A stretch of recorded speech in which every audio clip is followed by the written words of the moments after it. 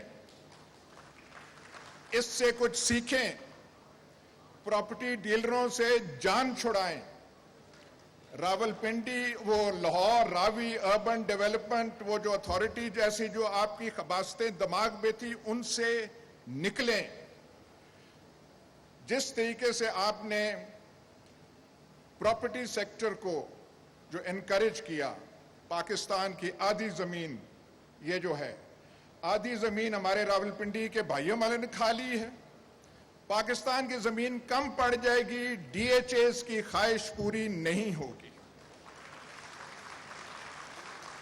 بھاولپور کے گھوڑا پال مربے ختم ہو جائیں گے۔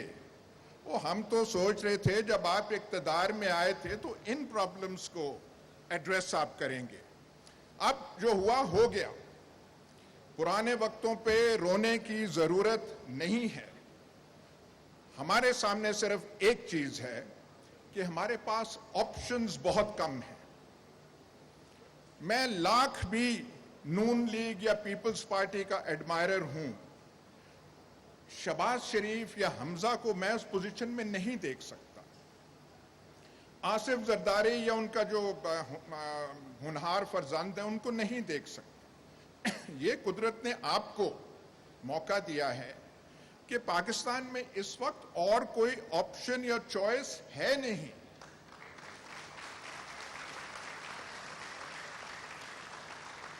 اس لیے جو صحیح بات ہے اس نبض پہ اپنی انگلیاں رکھیں، ڈیوڈ لو اور امریکہ سے تھوڑا نکلیں، دیکھیں کہاں سے ہوا ہے، دیکھیں آگے کیا ہونا ہے۔ 1 سال 1.5 سال بڑا امپورٹنٹ ہے، نومبر میں کچھ ہوگا۔ وہ جنہوں نے اب تک وہاں پہ ہیں ان پہ ذہنی دباؤ بہت پڑ چکا ہے، یہ آپ کی ایک کمال ہے، بہت اس نے کیا ہے۔ یہاں ریجیم چینجز بہت ہوئے ہیں، لیکن جس قسم کی ریزسٹنس آپ نے دکھائی ہے یہ پاکستان میں کی ایگزامپل نہیں ہے۔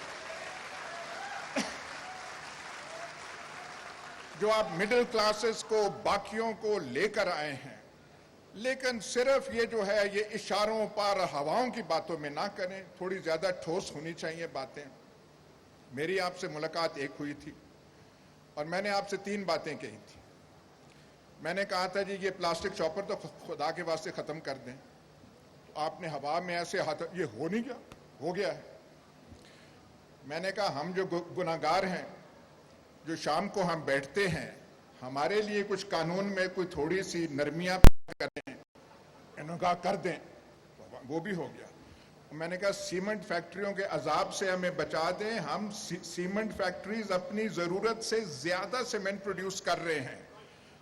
آپ کی پنجاب گورنمنٹ نے 14 فیکٹریوں کی اجازت دی ہے، وہ جو آپ نے دانشور سی ایم پنجاب تھا، 14 جا کے آپ دیکھ تو لینا کہ کن علاقوں میں، جو آپ کا منسٹر تھا پنجاب کا میاں اسلم اقبال، میں نے کل پرسوں فون کیا اور میں نے کہا میاں صاحب ان علاقوں میں جا کے دیکھ تو لیتے آپ کہ کن علاقوں کو آپ تباہ کر رہے ہیں۔ تو یہ بھی آپ کی لیگیسی ہے، ان سے یہ ساری چیزیں کریں، لیکن جو مین بات ہے باٹم لائن،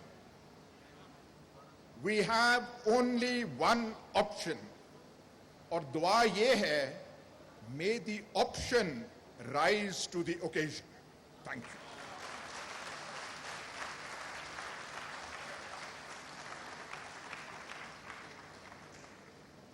اب ہمارے اگلے مقرر جناب شمشاد احمد خان صاحب سے